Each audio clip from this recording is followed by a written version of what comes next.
Gagawa tayo ng low-carb pita kita roll. First step, sa isang bowl, maglagay lang po tayo ng 3 egg yolks and 2 whole eggs. Kaya po dinamihan ko yung egg yolks kasi para mas makita yung color yellow, para mas matingkad at ma-emphasize ang egg. Then add green dahan Himalayan salt.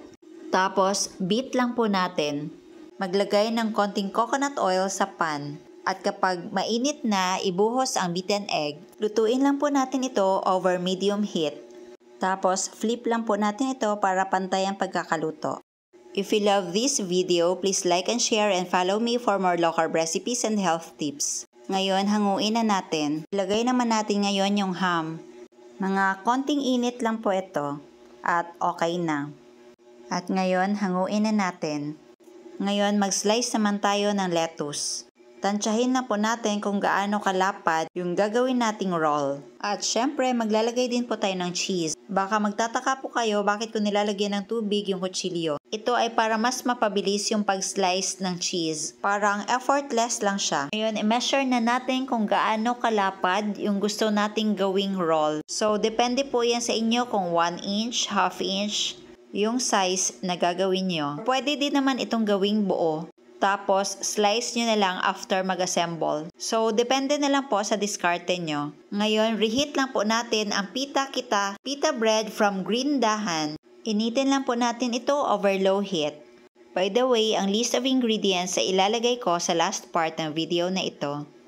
At ngayon, slice na po natin ang ating pita bread.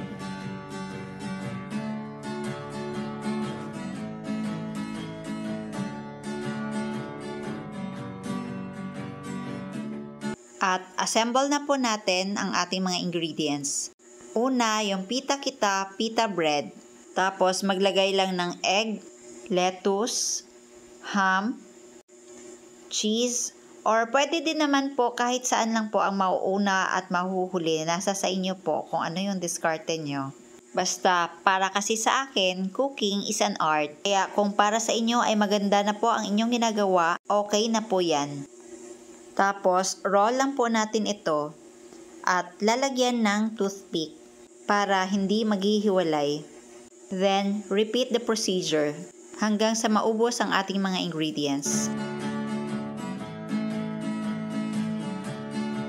Sa tindahan, low-carb essentials ay kumpletong matatagpuan.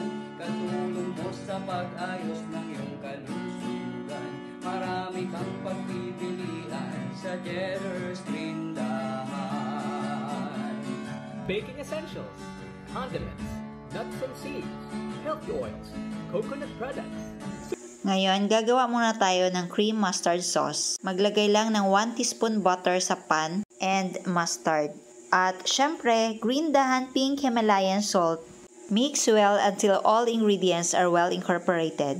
Then add cheddar cheese. Superfoods, herbs and spices, low-carb breads, kakanin, at may sugar. By the way, lutuin po natin ito over low heat. Then add green dahan malunggay powder.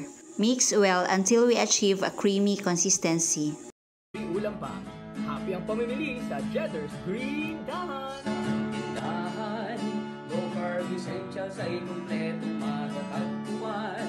Katulong mo sa pag-ayos ng iyong kalusugan. Marami kang pagpipilian sa Cheddar's tindahan.